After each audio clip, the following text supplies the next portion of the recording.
When we picture George S. Patton, we see the polished helmet, the 4 stars, and the unrelentless confidence. We imagine a military genius who never made a misstep.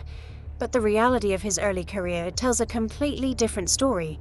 As a young, highly ambitious officer stepping into a rapidly modernizing military, Patton carried an enormous weight of expectation.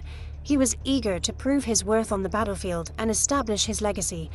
The problem was, the nature of warfare was shifting beneath his feet. Industrialization meant that charging the enemy with raw firepower was no longer enough to win battles. Accurate, timely intelligence was becoming the critical dividing line between victory and slaughter. This shift exposed a fatal flaw in his command style. His defining traits, relentless aggression and a demand for absolute speed, became severe liabilities when he pushed his troops forward without knowing what lay ahead. To understand the commander who would eventually sweep across Europe, we have to look closely at the near-fatal mistakes that forced him to tear down his entire approach to leadership and start over. The cracks showed early.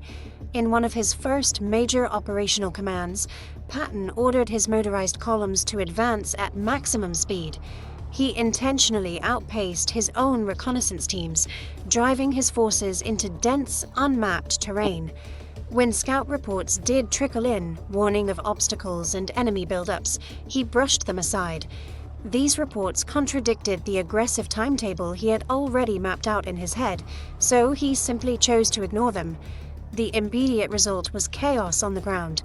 Units became separated, commanders lost their bearings, and soldiers found themselves marching directly into heavy fire with zero warning. The root of the problem lay in his staff structure. At the time, Patton had almost zero dedicated officers whose sole job was to process frontline data and turn it into actionable maps for his field commanders. Because no one was catching these errors, the problems compounded across multiple engagements. Troops were repeatedly sent into bad tactical positions, resulting in steep, avoidable casualties. At this stage in his career, Patton's obsession with speed functioned as a mechanism for rapidly outrunning his own intelligence network. This reckless pacing reached a breaking point during a major offensive push. As this map shows, relying entirely on flawed assumptions, he ordered a rapid advance, stretching his forces deep into a geographic choke point. Navigating by outdated maps, he missed the entrenched enemy artillery and armor, perfectly positioned to encircle his columns.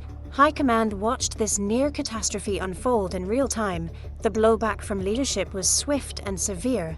Patton found his entire career on the line. General George Marshall reviewed the disastrous after-action reports and actively considered pulling him from command permanently. He survived the chopping block by a razor-thin margin of institutional tolerance. He was given a harsh ultimatum: fix the blind spots in your planning immediately, or lose your army. Patton internalized the lesson. Operational aggression without high-fidelity vision invited tactical ruin. He immediately restructured his headquarters.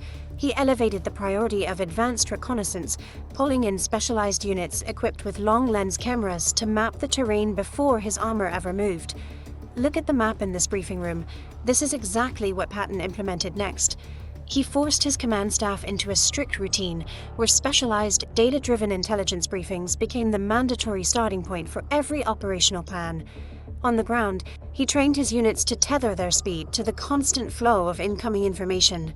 They still moved fast, but they only advanced as quickly as their reconnaissance could clear the path ahead. Intelligence gathering transformed from a neglected afterthought into the logistical foundation of his European campaigns. The myth of an inherently infallible commander obscures what actually made him effective.